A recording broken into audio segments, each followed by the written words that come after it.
Viewers, it's been a very heavy news day today, and most of the action has been centered in around the Parliament. Siddharth, of course, has been bringing us these updates all through the days. But viewers, let me tell you, Parliament has been held to ransom now for 3 days. 3 whole days.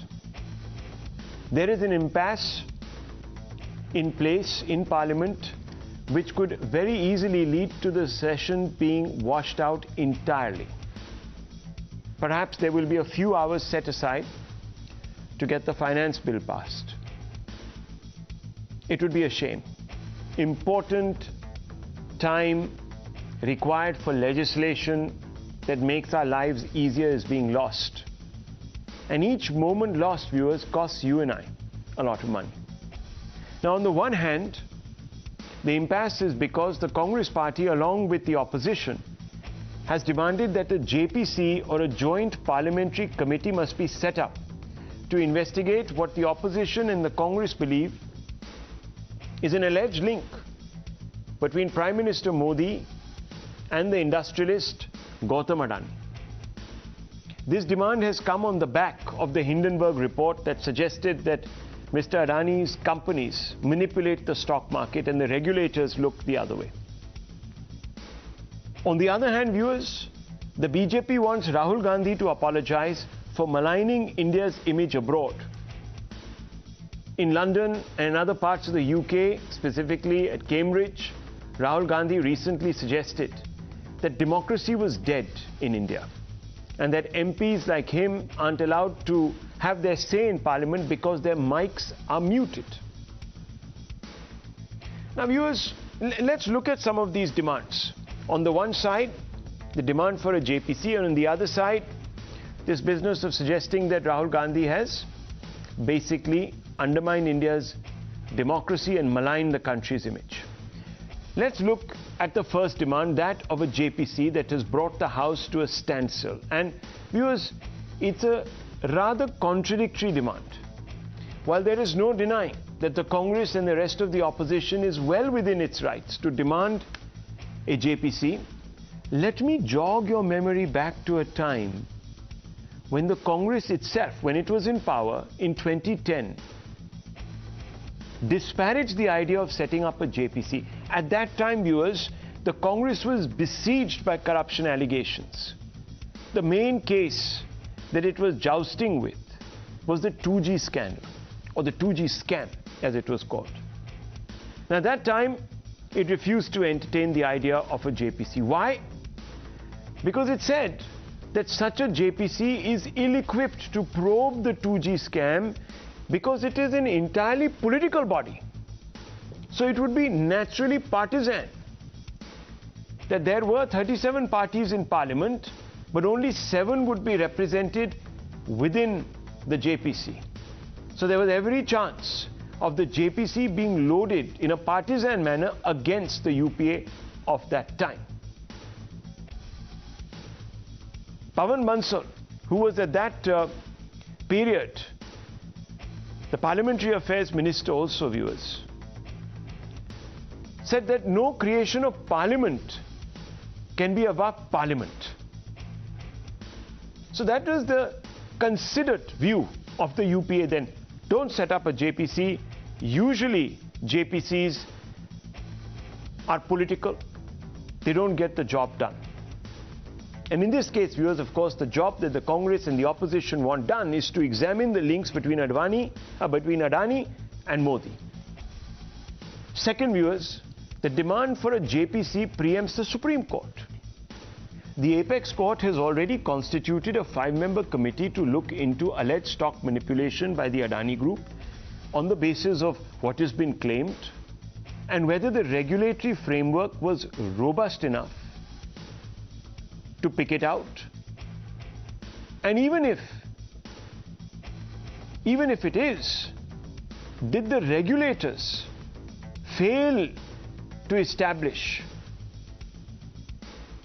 monitoring adequately?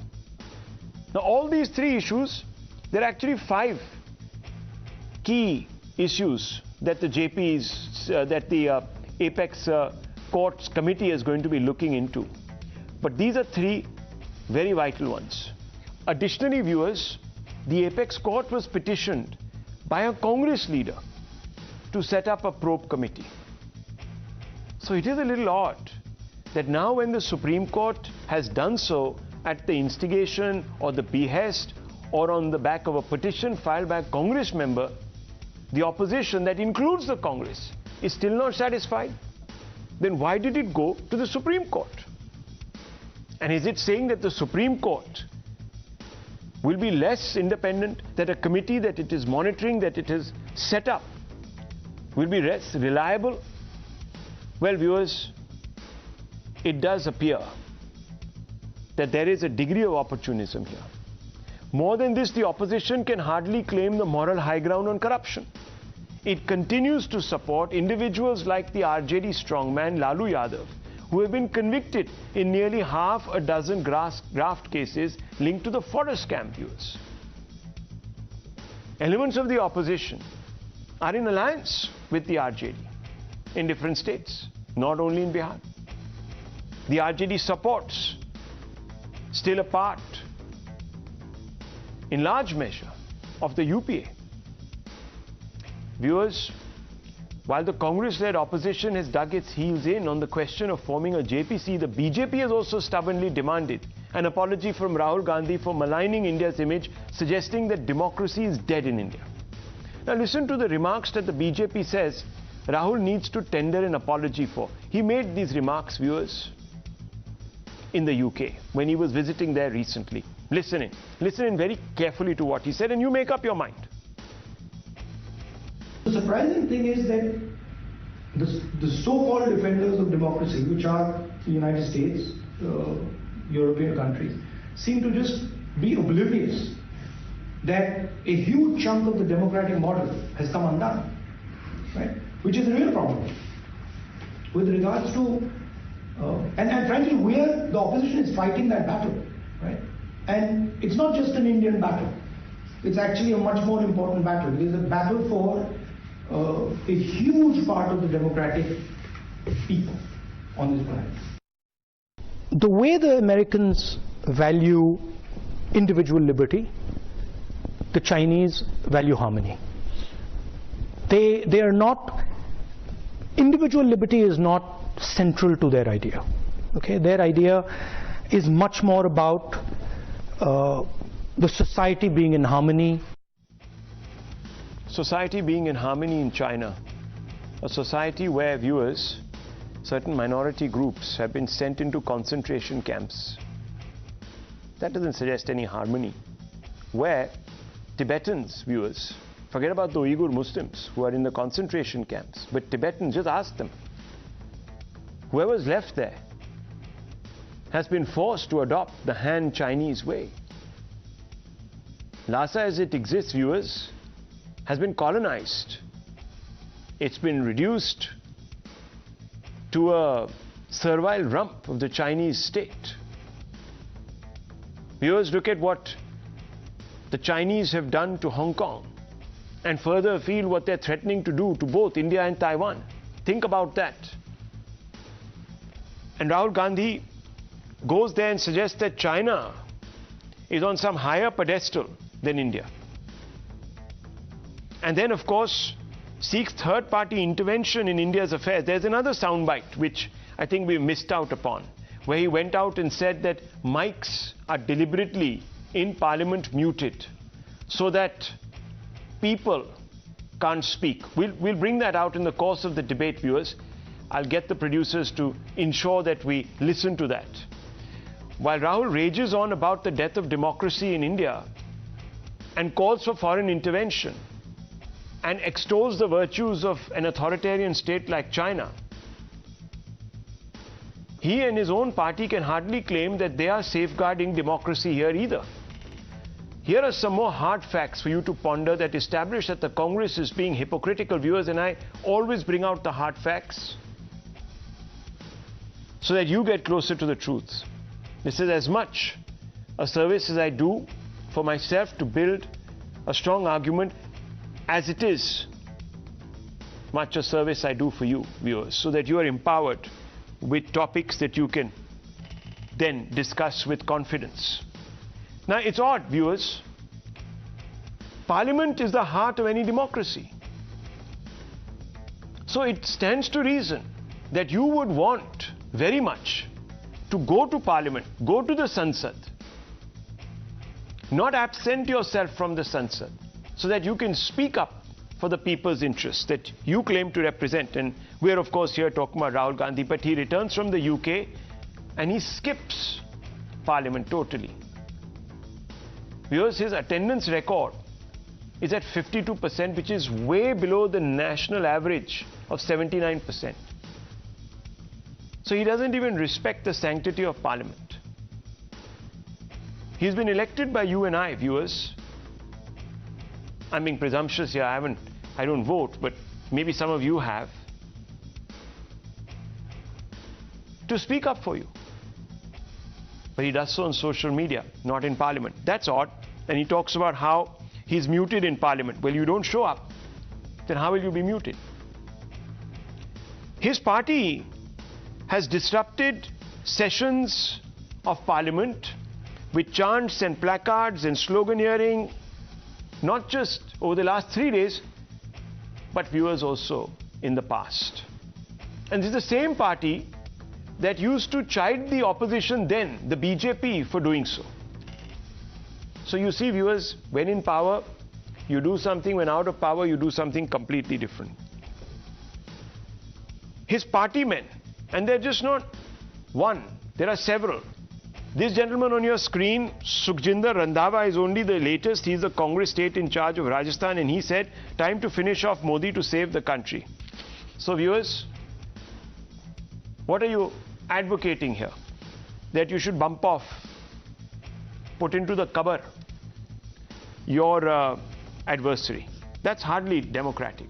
That's what certain other dictators do or authoritarian leaders do in their country. Viewers, it's odd that Rahul Gandhi talks about democracy when he stays very silent. When his key ally, when the Congress's key ally, the DMK, booked journalists recently, journalists. 2 were booked for allegedly spreading false news on migrant attacks in Tamil Nadu. Now those attacks, viewers, it turns out have taken place. His own chief minister in Rajasthan, the Congress chief minister in Rajasthan, locked up or detained the widows of Pulwama martyrs. They were shunted and detained for holding a peaceful stir demanding certain relief that was promised to them. He hails authoritarian China and he talks about democracy. This is what Rahul Gandhi said, in fact, as I just played out for you, in Cambridge. He hails China. He puts it at a higher pedestal. He said it offers an idea of prosperity to its neighbors. It's bankrupted Sri Lanka. It owns Pakistan. And this man thinks that they're bringing prosperity to their neighbors. Viewers, had the Chinese not parked so many troops on our borders, we wouldn't be spending so much money, diverting so much money to keep them out. That money would have been spent on other nice things. How is that in any way bringing prosperity to its neighbors? Something is very wrong here. The BJP, of course, has spared no opportunity to attack Rahul precisely on this duplicity. It's also, however, perhaps taking a bit too far by holding up Parliament, expecting him to apologize, because he won't. So you're going to have a washout. But nonetheless, listen in to Smriti Irani. Democracy, Mr. Gandhi, is not in peril. The Congress party has been brought to political perish by the people of India for this very behavior that you exhibited against the nation state overseas. When the Gandhi family directs congressmen and women to tear papers and throw it at the speaker's chair in the Lok Sabha, is that democracy?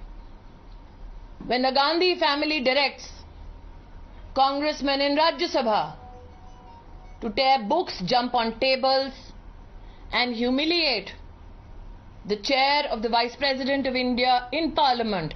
Is that democracy?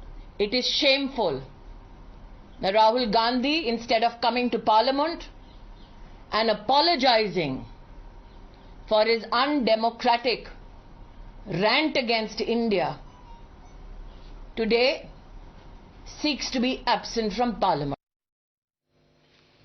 Well, the Congress has immediately hit back at Smriti Irani and the BJP. Listen in.